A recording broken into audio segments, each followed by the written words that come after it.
अब आप 70 नंबर का क्वेश्चन देखो।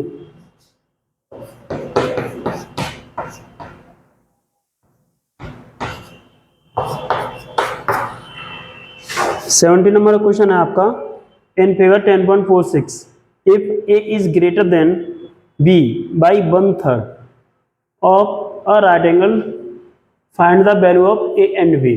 यानी आपका एक डायग्राम है 10.46, वो इस तरीके से है कि आपकी स्ट्रेट लाइन है, देखो ये फ्रेम में आ रहा है, लाला चेक करना डायग्राम फ्रेम में आ रहा है, चेक करना पीछे, ये ए और ये बी, ये डायग्राम आ रहा है पूरा इस तरीके से है आपका ये, ठीक है। इसमें आपको क्या करना है कि अकॉर्डिंग टू द क्वेश्चन इसमें दे रखा है गिवन दैट कि angle A is greater than angle B by 1/3 of right angle triangle. यानी एंगल ए है वो इक्वल है, ग्रेटर कितना ज्यादा है, 1/3 किसका, और राइट एंगल का, किसका, राइट एंगल का, राइट एंगल, ओके। और किससे, बी से, यानी बी से इतना ज्यादा है जितना 1/3 पार्ट होता है किसका, राइट एंगल ट्राइंगल का, ठीक है। तो मैं इसे ऐसे लिख सकता हूं कि ए इक्वल होगा बी प्लस 1/3 ऑफ का मतलब इंटू, ठीक है, और राइट एंगल का मतलब होता है 90 डिग्री, कितना होता है, 3 से ये खत्म हो जाएंगे 30 टाइम, तो ए इक्वल हो जाएगा बी प्लस 30 डिग्री, 30 बन जा 30, ठीक है। तो ए एंगल आपका इतना है, और आपको क्या करना है फिर बताना है कि बताओ कि ए और बी की वैल्यू कितनी होगी, फाइंड दैट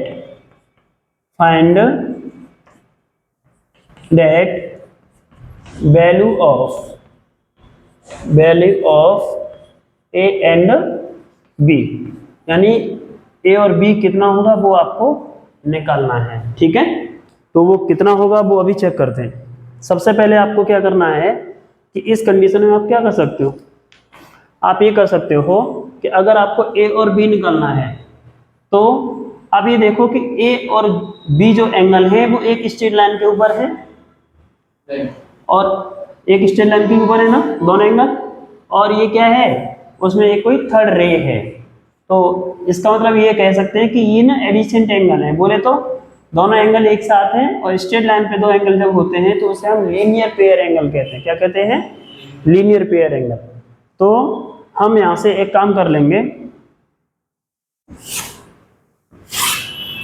यहां लिखेंगे लाइन, यहां लिखेंगे ए ओ बी, इसे ओ मान लेंगे, इसे लिखेंगे A O B is a line, A O B क्या है, एक लाइन है, ठीक है। तब आप क्या करोगे, angle A O C, angle A ओ सी, और एंगल कौन सा, बी ओ सी, एंगल बी ओ सी, इन दोनों एंगलों को सम करोगे तो कितने के इक्वल आएगा, वो 180 डिग्री इक्वल आएगा, ठीक है। इसको लिखेंगे क्या ब्रैकेट में कि ये लीनियर पेयर एंगल है, कैसे है, लीनियर पेयर एंगल्स हैं।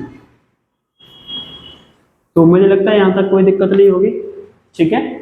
अब आपको देखो ए ओ बी कितना दे रखा है, ए ओ सी कितना दे रखा है, ए, तो आप ए लिखो, ठीक है, और बी ओ सी कितना दे रखा है, बी ओ सी, वो आपका बी दे रखा है, तो बी लिखो, तो कितना हो गया 180 डिग्री। ये इक्वेशन सेकंड हो गई और ये इक्वेशन आपकी फर्स्ट हो गई, ठीक है।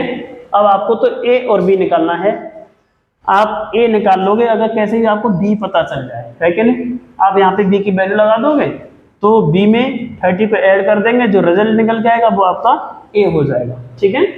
लेकिन बी कैसे पता चले, और यहाँ पे क्या हो जाएगा, अगर यहाँ पे हमें कैसे भी कोई एक वैल्यू मालूम हो दूसरी वैल्यू निकल आएगी। एक काम करो, आपको ए का वैल्यू दे रखा है बी प्लस 30 डिग्री, तो आप इस ए की वैल्यू इस वाली इक्वेशन में डाल दो, ठीक है, तो आपको बी निकल आएगा, क्या निकल आएगा, बी निकल आएगा। यहाँ लिखेंगे from equation first and second, first और सेकंड को सॉल्व करने पर हमें क्या मिलेगा, अगर मैं ए की वैल्यू कितना लिख दूंगा यहाँ, बी ए की पर लिखूंगा बी प्लस 30 डिग्री, इतनी तो ए की वैल्यू है, और ऑलरेडी ये बी पहले से है, कितने के बराबर हो जाएगा 180 डिग्री के। चला ना, बी और बी कितना हो गया 2b प्लस 30 डिग्री इक्वल हो जाएगा आपका 180 डिग्री। आपको तो बी निकालना है तो आप 30 को इधर भेज देंगे RHS में, उसके बाद आप इसे सॉल्व करेंगे। मैं इसे इरेज कर सकता हूँ और देखो ये क्या होगा आगे आपका ए कितना था, ए इक्वल था बी प्लस 30 डिग्री है ना। अब आप एक काम करो, इसे यहाँ पे सॉल्व करो, 2b प्लस 30 डिग्री किसके बराबर आया है 180 डिग्री। आपको क्या करना है 2b निकालना है, तो 30 को इधर RHS में भेजेंगे तो ये माइनस का हो जाएगा आपका, ठीक है।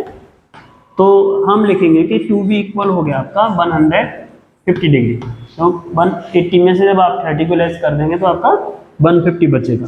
अब आपको b चाहिए तो ये मल्टीप्लाई में है, तो RHS में भेजने पर आपका ये डिवाइड में आ जाएगा और 2 से ही खत्म हो जाएगा 75 टाइम, तो आपका b निकल आया कितना 75 डिग्री।